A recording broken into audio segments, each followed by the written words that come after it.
Hi, I'm actor Ian Champion, and welcome to History of Horror Cinema, my podcast series devoted to the good, bad, and the ugly of horror movie history. Please don't forget to like what you hear and hit subscribe.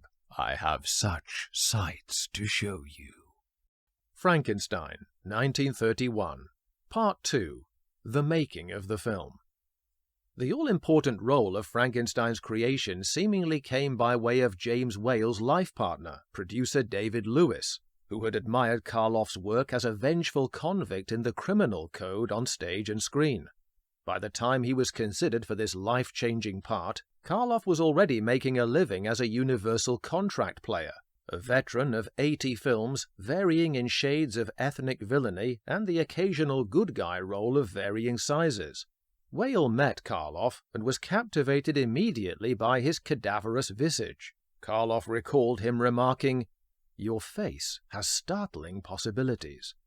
His other physical attribute, a height of 6 feet, would be a bonus, though in the shape of a rather thin physique, which did not concern Whale, as he knew the actor's costume could be padded out to create the fear-inducing bulk of the monster. Crucially, what was within Karloff's own nature would make his monster a classic icon, more than simply the gross stuff of shock effects. Whale reflected later on the actor's queer, penetrating personality, and despite the painstaking metamorphosis of his face and body, underneath we feel pity for this shambling, awkward giant child, pushed rudely into the world, unwanted, trusting to a fault, and hounded to death. Karloff's makeup by Jack Pierce followed consultations with Whale, and his resulting design has never been bettered in portraying the composite creature. Notable inferior attempts include Universal's own sequels. Here's a quote from Jack Pierce. "I figured that Frankenstein, who was a scientist but no practicing surgeon, would take the simplest surgical way.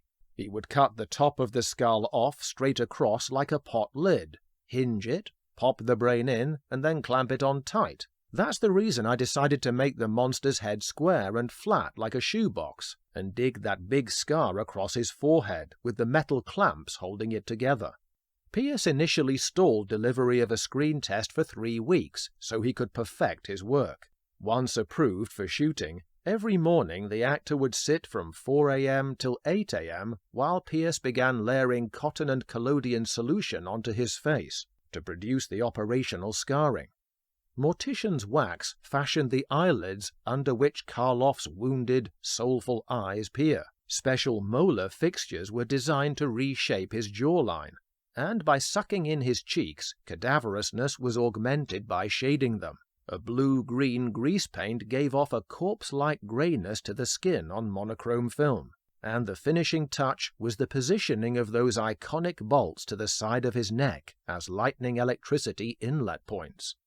In constructing Karloff's remarkable full-body transformation, he was given a black suit, whose color firstly emphasized the pallor and details of his striking visage.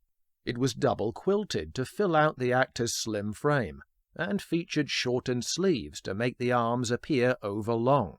His fingernails were painted with black show polish to simulate how the corpse's blood would flow to the extremities. For his lower half, steel struts were attached to his legs, enabling the stiff, tottering gait, and asphalt spreader boots were worn that not only increased his height and ungainly stomp, but allowed him to lean forward at an unnatural angle.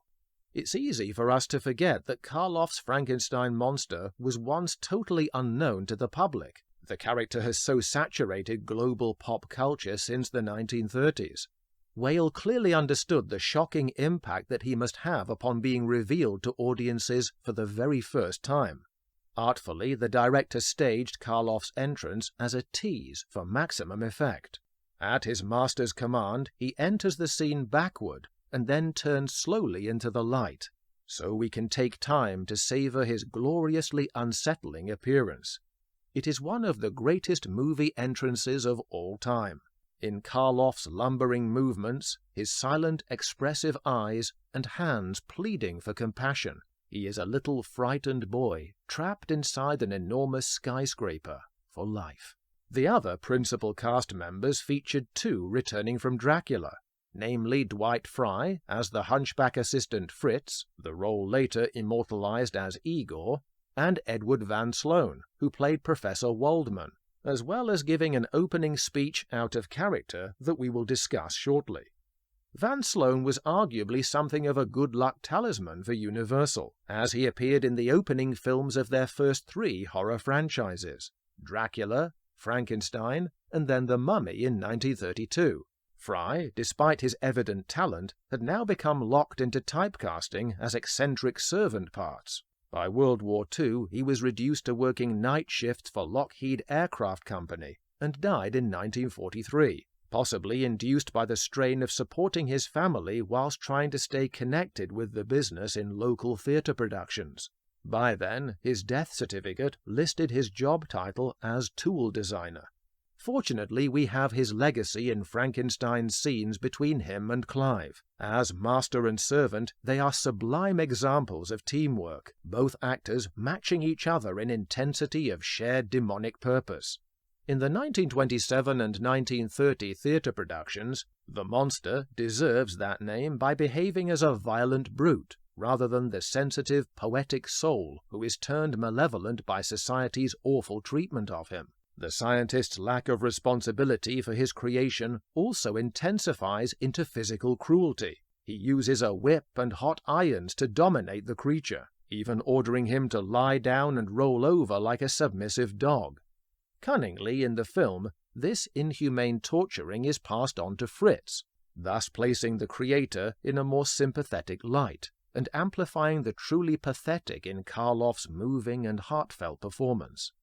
John Bowles had the dubious honor of portraying Victor Moritz, a newly contrived character designed to drive an unnecessary wedge of soap opera love triangle between Henry and his fiancée Elizabeth, May Clark. He flourished in the era of talking pictures, his forte as a baritone in such famous operettas as the film of the Desert Song in 1929 for Warner Brothers. In Frankenstein, he comes across as an ill-at-ease tailor's dummy clone of Ronald Colman, blandly accompanying the heroics while pining ineffectually for Elizabeth. In the novel, the scientist Victor's best friend is the breezy, optimistic Henry Clerval. For the Webbling play Onwards, his first name was exchanged with Moritz, which for the scientist at least has a less imperious ring to it, one of a number of subtle alterations made to render him more sympathetic. Actress and dancer May Clark had turned an uncredited gangster's moll, famously receiving a half grapefruit in the face from James Cagney in 1931's Public Enemy, into 2 lead roles before the year was out. Her dancer-turned-prostitute in the hugely popular Waterloo Bridge so captivated Whale that he insisted on her for Elizabeth in Frankenstein. The studio had considered the young Bette Davis for the part, but Carl Laemmle did not find her sexy enough. Writer Anita Loos had also found Clark enchanting. She was the inspiration for singer Lorelei Lee in Gentlemen Prefer Blondes. Amongst the supporting cast, Frederick Carr was also transplanted from Waterloo Bridge. Whale highly rated this veteran of 50 years in the theatre. He's an asset to any picture. And as Baron Frankenstein, Henry's father, he makes a splendidly colonial old buffer of comic relief, at times rambling away in a quasi-improvisatory style. Lionel Belmore, playing the Burgomaster, came back for the sequels Son of and Ghost of Frankenstein. So did Michael Mark, the father of the drowned child, who also pops up in House of Frankenstein. The film opens with a speech by Edward Van Sloan as himself before a front cloth, as if making an announcement to a theatre audience. This was filmed sometime after production, and was intended to pacify religious fundamentalist groups' objections to Frankenstein's controversial God complex. The studio had already fallen foul of regional censorings of such lines as his "In the Name of God" and "Now I know how it feels to be God." And when resubmitting the film in the more conservative climate of the production code for its 1937 US re-release, this line was cut out of all distributed prints. Other cuts would include minor surgery to Fritz's goading of the creature, the removal of Henry's hypodermic injection into his back, and eliminating the entirety of Karloff drowning the little girl. The music is by Bernhard Korn, whose score only accompanies the beginning and end of the film. Within a few years it would be standard practice for a film to be underscored throughout. In the credits, there is the notable identity, or lack, of the actor playing the monster, being simply credited with a question mark. This is not just for the purposes of marketing mystique, but playfully harks back to the 1823 stage version, which reversed the mystery billing by naming the actor T.P. Cook, but labeling his role as a blank.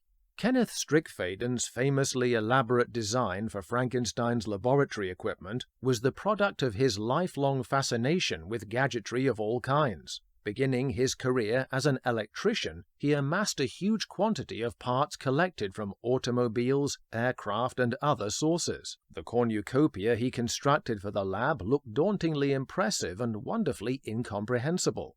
Even so, the lightning sparks given off during the monster's creation were still enough to make Karloff apprehensive, as he lay prostrate under the technician's handiwork high up on the platform. Mel Brooks would request him personally to come out of retirement to create his wonderful workshop for the 1974 Young Frankenstein. Whale paid as much attention to selling the creation scene to audiences as he did to every other aspect of the film, understanding that without it, vital credibility would affect their willing suspension of disbelief and investment in the characters. Karloff got along well with his director, only differing in point of view when it came to handling the controversial scene in which the creature drowns the little girl, Marilyn Harris, by accident. Karloff felt he should treat her innocently, like the delicate flowers he had been tossing into the river, whereas Whale saw this as a clumsy and brutal act, albeit unintentional. Either way, the resulting scene both horrifies us and earns sympathy for the unwitting, childlike monster, unaware of the tragic consequences he has now set in motion, hence the censor's unease over it. It seems the censored version before restoration may have increased the scene's unpleasantness rather than tempered it, as it cut just at the point where the creature reaches out for the girl, suggesting the even more awful possibility of child rape. The Frankenstein's wedding day festivities, like much of the shoot, was filmed on the Universal backlot.